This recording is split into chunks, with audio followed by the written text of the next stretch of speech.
যারা মৃত্যুর সেলে বন্দী আছেন, যাদের আপিল এখন হাইকোর্ট বিভাগে শুনানির জন্য অপেক্ষমান আছে, তারা 3 জন বন্দী এই রিট আবেদন দায়ের করেছিলেন। এই রিট আবেদন দায়েরের প্রেক্ষিতে 2021 সালে মাননীয় হাইকোর্ট বিভাগ রুল দিয়েছিলেন যে কেন মৃত্যুদণ্ডের সাজা চূড়ান্ত হওয়ার পূর্বে মৃত্যুর সেলে রাখাটা অবৈধ ঘোষণা করা হবে না, এই মর্মে রুল দিয়েছিলেন।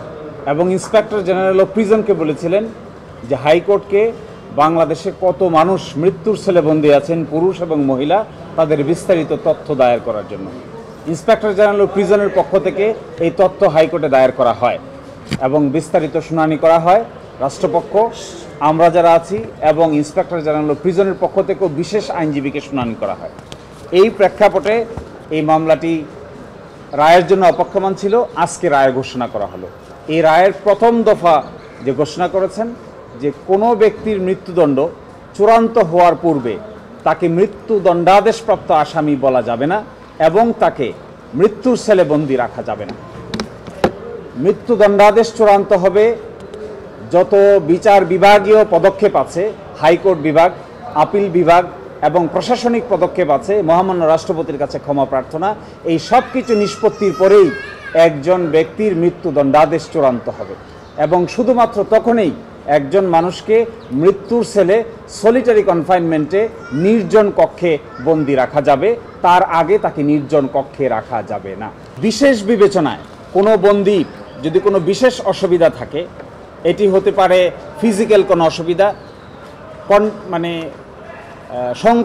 সংক্রামক রোগের যদি কোনো রোগ থেকে থাকে, অথবা অন্য ধরনের কোনো সেক্সুয়াল ডিজিজ থেকে থাকে, তাহলে তাকে আলাদা করে রাখা যাবে। এই ক্ষেত্রে ওই ব্যক্তিকে জেলের ভিতরে প্রাথমিকভাবে শুনানি নিতে হবে যে আপনাকে সেপারেটলি নির্জন কক্ষে রাখা হবে, এই ব্যাপারে আপনার মন্তব্য বা বক্তব্য কী, এটা শুনানির পরেই তাকে নেওয়া যেতে পারে। এটি হলো এক্সেপশন।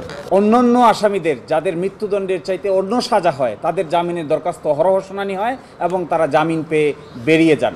কিন্তু মৃত্যুদণ্ডাদেশপ্রাপ্ত একবার হলেই তার আপিল শুনানি করার কোনো ব্যবস্থাপনা আমাদের হাইকোর্ট ডিভিশনে আপাতত নেই। তিনি বলেছেন অন্যান্য আসামিদের মতোই এদের আপিলও যাদের পেন্ডিং আছে হাইকোর্ট ডিভিশনে, তাদের বেইলের দরখাস্ত যেন শুনানি করা হয় এবং উপযুক্ত আদালতে উপযুক্ত ক্ষেত্রে তাদের বেইলও যেন মঞ্জুর করা হয়।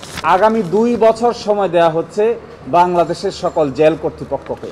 মৃত্যুর সেলে নির্জন কক্ষে যারা বন্দী আছেন তাদেরকে এই সময়ের ভিতরে ক্রমান্বয়ে অন্য ব্যবস্থাপনা করে মৃত্যুর সেল থেকে সরিয়ে সাধারণ কয়েদিদের সঙ্গে বসবাসের সুযোগ করে দিতে হবে।